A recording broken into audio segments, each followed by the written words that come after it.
ధైర్యాన్ని నింపగలిగే మహాయోధుడు, అభయహస్తంతో ఎల్లవేళలా మనల్ని కాపాడే ఆ పవనపుత్రుడిని ఇప్పుడు మనసారా స్తుతించుకుంటూ శ్రీ పంచముఖ ఆంజనేయ స్వామిగా అవతారమెత్తిన కథను దృశ్య రూపంలో తిలకిద్దాం రండి. ఆంజనేయం ప్రసన్నాంజనేయం ప్రభాతోయకాయం ప్రకీర్తిప్రదాయం భజే వాసుపుత్రం భజే బాలగాత్రం భజేహం పవిత్రం భజే సూర్యమిత్రం భజే రుద్రరూపం భజే బ్రహ్మతేజం. అది రామాయణ మహాయుద్ధం భీకరంగా సాగుతోన్న తరుణం. శ్రీరామచంద్రుని సారథ్యంలో వానర సైన్యంతో లక్ష్మణ స్వామి తనతో పోరాటం చేస్తున్న రావణుడి కుమారుడు ఇంద్రజిత్ తలని బాణంతో ఒక్క వేటుతో వేరు చేశాడు. ఇంద్రజిత్ మరణమాట విన్న రావణుడు ఆవేశంతో ఊగిపోయాడు. ప్రతీకారం కోసం పాతాళ లోకాధిపతి తన సోదరుడు అయినటువంటి మహిరావణుడి సహకారం కోరాడు. సుప్రభాతంబు సాయంత్రమీ నామ సంకీర్తనలు చేసి నీ రూపు వర్ణించి నీ మీద నేదండ నీ మూర్తి గావించి నీ సుందరం పెంచి నీ సదా సుందరై రామ వస్తుండనై నిన్నే గొల్చెదం. నీ కటాక్షంబునం చూచితే వేడుకలు చేసితే నా మురాలించితే నన్ను రక్షించితే. తంత్ర విద్యలో ఆరితేరిన మహిరావణుడి దాడి గురించి విభీషణుడి ద్వారా ముందుగా తెలుసుకున్న హనుమంతుల వారు తన ప్రభువుల విశ్రాంతి మందిరానికి కాపలా ఉండగా ఆ దుష్టుడు లోపలికి ప్రవేశించడానికి పలు ప్రయత్నాలు చేసి చివరికి మాయోపాయంతో విభీషణుడి రూపం ధరించి మందిరంలోకి ప్రవేశిస్తాడు. నిద్రిస్తున్న రామలక్ష్మణులను అపహరించి పాతాళ లోకానికి తీసుకునిపోతాడు. అంజనాదేవి గర్భాన్వయా దేవనించలేనంత వాడన్ దయాశాలి వై చూచియుందాత వై చూచికరం నిలిచియున్ తొల్లి సుగ్రీవ కున్మంత్రి వై స్వామి కార్యార్థమై ఏగి శ్రీరామ సౌమిత్రులను చూచి వారిని విచారించి సర్వేసు పూజించి ఎవ్వారు చంపంటు గావించి వారిని సంపించి సతిలకుంటు పాదకి వీక్షించి నిష్కింధకే తెంచి శ్రీరామ కార్యార్థమై లంకకే తెంచియున్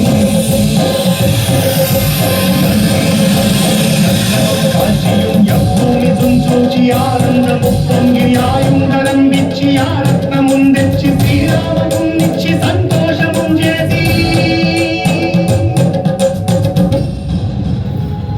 తన ప్రభువులను కాపాడుకోవడానికి వాయువేగంతో పాతాళ లోకానికి చేరుకున్న ఆంజనేయ స్వామికి సగం మొసలి సగం వానర రూపంలో ఉన్న వింత జీవి ముఖద్వారం వద్ద కాపలా కాస్తూ కనిపిస్తుంది.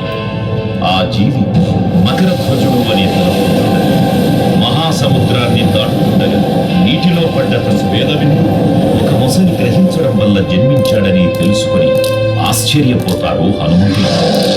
తన పుత్రుడిని యుద్ధంలో ఓడించి పాతాళ లోకంలోకి ప్రవేశిస్తారు.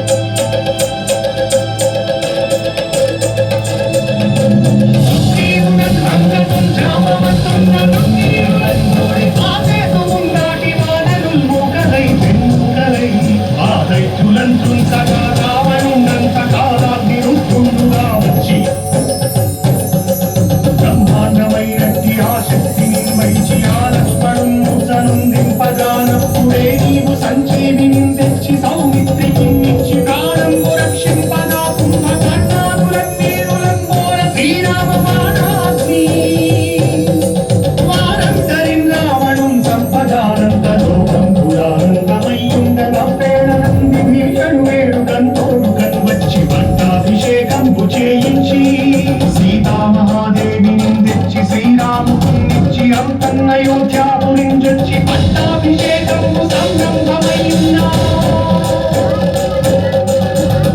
పాతాళ లోకంలో అడుగుపెట్టిన పవనపుత్రుడు మహిరావణ మరియు అహిరావణ సోదరులతో భీకరంగా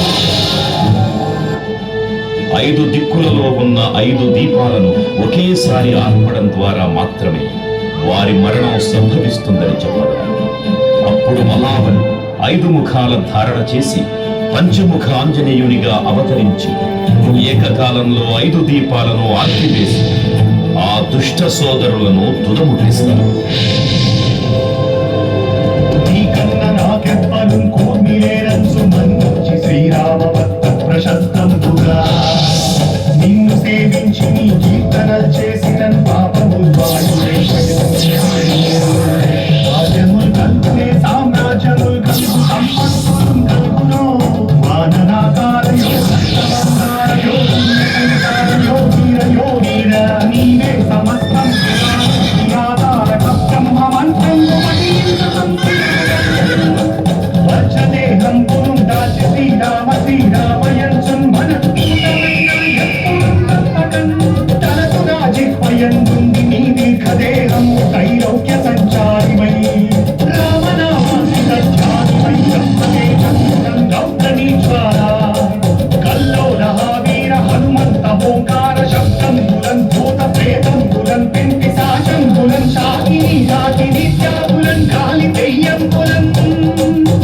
నన్నేలు నా స్వామి ఓ ఆంజనేయ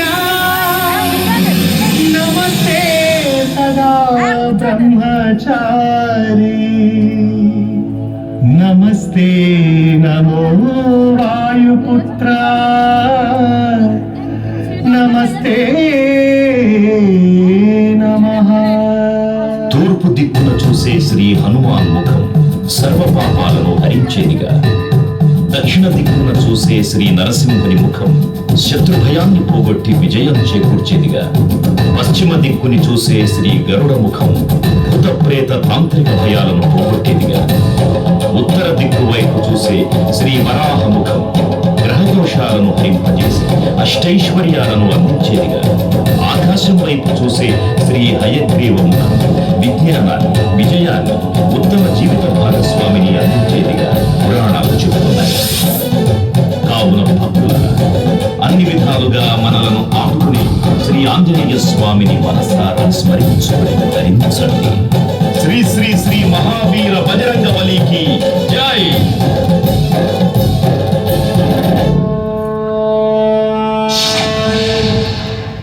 జై శ్రీరామ్, జై జై శ్రీరామ్.